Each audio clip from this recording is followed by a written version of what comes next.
Oke guys, kita kembali lagi bersama Jonten.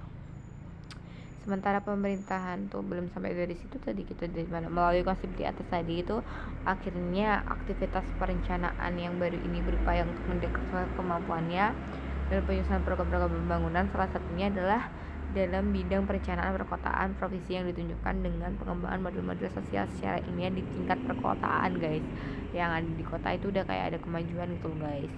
Sementara pemerintahan dari rakyat Amerika sibuk dengan berbagai eksperimen dan perencanaan seorang sosiolog asal Jerman yang bernama Kurt Mannheim. Itu adalah seorang profesor ya, seorang sosiolog asal Jerman guys. Secara diam-diam berupaya untuk mengembangkan sebuah konsep perencanaan didasarkan atas keinginannya dalam merekonstruksi kondisi masyarakat. Untuk itu akhirnya ya guys, pada 1940-an tepatnya, akhirnya Mannheim itu memperkenalkan adanya 4 struktur sosial. Ada 4 guys, ada 4 struktur sosial yang dihasilkan oleh adanya variasi partisipasi dan sentralisasi di tengah kehidupan masyarakat.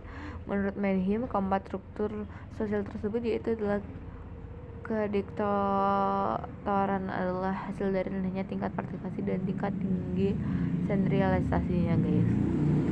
Anarkis dan dari tingginya tingkat partisipasi dan rendahnya tingkat sentralisasi guys.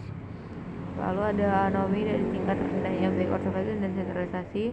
Demokratis adalah hasil tingkat baik representasi dan sentralisasi ya. Itu ada 4, jadi itu terkait semua ya. 4-empatnya itu saling berhubungan dan sinkron gitu guys. Jadi dengan sehubungan dengan keempat struktur tadi di atas, yaitu Mannheim juga mengajukan sebuah pertanyaan yang memiliki relevansi kuat dengan aktivitas perencanaan.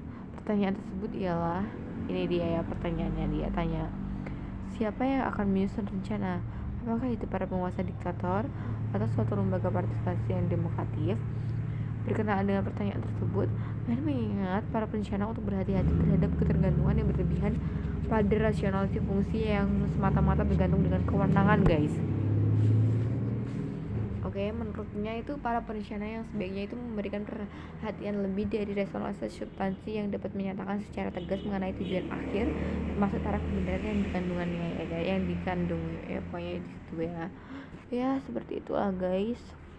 Oke, pada tataran tertentu dapat dikatakan bahwa pendapat Mannheim di atas itu telah turut meramaikan perdebatan sengit mengenai aspek ilmiah. Jadi itu sempat pro dan kontra ya guys ya. Tuh, perdebatan sengit aspek ilmiah dan politik dari meramaikan perdebatan sengit mengenai. Dalam hal ini terdapat 2 arus utama pemikiran. Pemikiran pertama itu mendukung keterlibatan pemerintah dalam kegiatan perencanaan. Sebaliknya yang kontra itu pemikiran kedua lebih memilih pola perencanaan laissez-faire yang menolak keterlibatan pemerintah. Dua pemikiran di atas pada dasarnya menggambarkan pertentangan antara dua titik ekstrim dalam perencanaan, yaitu antara kebebasan dan keterikatan guys. Jadi itu guys.